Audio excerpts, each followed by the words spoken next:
So you've smoked weed, you've had a bad experience on it, and now you feel like you're still high and you can't come down. Hey everyone, I'm Sean O'Connor, author of the Depersonalization Manual. I suffered from depersonalization disorder for 2 years before I recovered completely. And in the more than 10 years since, I've helped thousands of people around the world to recover with my book, The Depersonalization Manual. And today, I'm going to give you my top 10 tips on what to do if you've developed depersonalization from weed. Let's get started.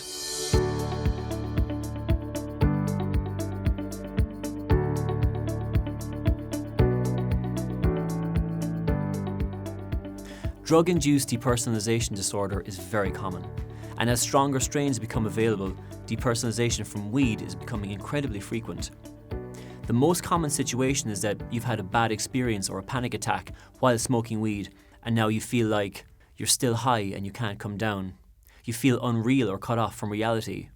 You feel like you're in a dream all the time. You feel like you're outside of your body. You feel disconnected from your body and emotions. Time and space can feel distorted, and the world can look like it's in 2D. You might still have these feelings hours, even days later, and while they can seem strange and frightening, these are in fact some of the classic symptoms of depersonalization. Depersonalization is one of your brain's natural responses to stress and trauma. The feelings can hit you out of the blue and be very frightening, but just by understanding a few ideas and doing a few simple things, you can immediately start to feel better and ensure that it doesn't turn into a long-term condition. Number 10, don't panic. With these strange thoughts and feelings, you will feel a strong urge to panic, but don't worry. You're not going crazy. It feels weird and frightening, but for now, all you need to understand is that it's actually a defense mechanism of the brain. Depersonalization is a perfectly natural response to stress. It's not permanent, and it can't hurt you. Number 9, what you are feeling is not the drug. This is very important. If you have allowed enough time for the weed or whatever drug to wear off and you're still feeling high or unreal, it's not the drug that's causing the feeling. There are no persistent traces of the drug in your system, and the drug hasn't caused any permanent change in your brain or your perception. Those things cannot and have not happened. What you are experiencing is a temporary reaction to what your brain perceived to be a traumatic event. For the moment, the feelings might persist, but don't worry, they can't hurt you. So keep that in mind and stay calm. Number 8, don't take more of the drug. You might think that smoking weed got me into this, so smoking more weed might get me out. This will not work. Taking more of a drug to cure a condition that was triggered by that drug is obviously not a good idea. If anything, it could actually make things worse. Number 7, don't drink coffee or other sources of caffeine. The feelings of depersonalization can often be confused with tiredness or thinking that you need to wake up. So people sometimes drink lots of coffee or other stimulants to shake the feelings. This will not work either. Believe me, I did the exact same thing when I first developed DP, and it only made things worse. Caffeine will only raise your anxiety levels even higher and strengthen the DP. For now, if you want to have a drink, have a glass of sparkling water or a cup of chamomile tea. Number 6, don't research the condition. You will have the urge to dive into Google and start finding out everything you can about DP, looking through every online forum and group that you can. But don't do this. What you are experiencing is an anxiety-based condition, and what's guaranteed to prolong it is to concentrate on it and research it. When you constantly think about it and obsess over it, you're only making the condition worse. Not only that, but you're bound to come across frightening stories that will only upset you, intensify the DP, and make you feel worse. I made the same mistake when I first got DP. I spent weeks, months researching the condition, lurking in forums and freaking myself out. Take it from me, this condition thrives on research, so don't do it. Number 5, distract yourself immediately. Don't sit around worrying about the condition. Do something else. Play a video game, play an instrument, learn a language. Do something that engages you. You might still feel the depersonalization for the time being, but that's okay. It will pass. The important thing is that you break the chain of association in your mind that goes from anxiety to depersonalization to panic.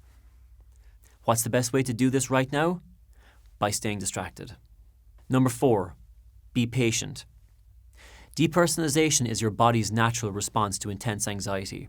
It sounds counterintuitive now, but it's actually designed to fade away naturally if you allow it to do so.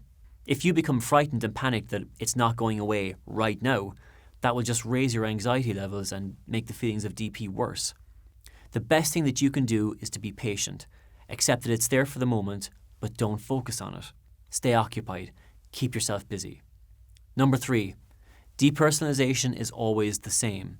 People experience this condition all the time, and it's extremely common. Almost 50% of adults in the US will experience DP at least one point in their lives. It can often happen as a result of trauma, violence, a car crash, etc.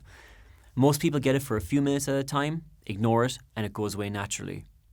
But even though it can have any number of causes, here's the important thing. It's always the same. If you have depersonalization from weed or any other drug, it's the exact same as if the DP was triggered by a car crash, a panic attack, etc.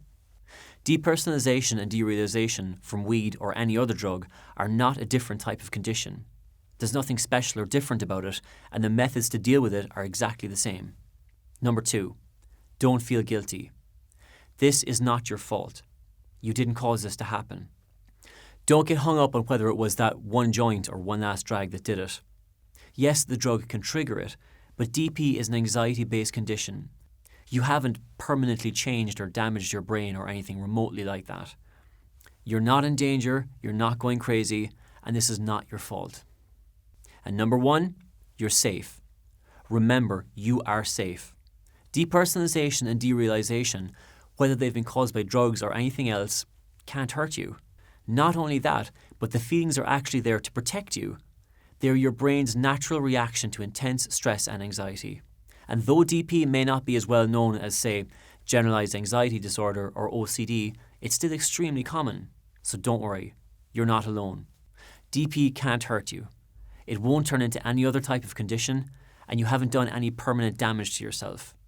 You're safe and sound, and you can and will get back to normal. Thanks for watching, guys. If you have any comments or questions, please leave them in the comment section below, and I'll make sure to answer and help you out. Don't forget to subscribe to my YouTube channel, and if you found this video helpful, please do like and share. And one last thing, if you want tons more information on depersonalization recovery, check out my website at dpmanual.com, where you'll find everything you need to know, including my complete guide to recovery, the Depersonalization Manual. Thanks for watching, guys.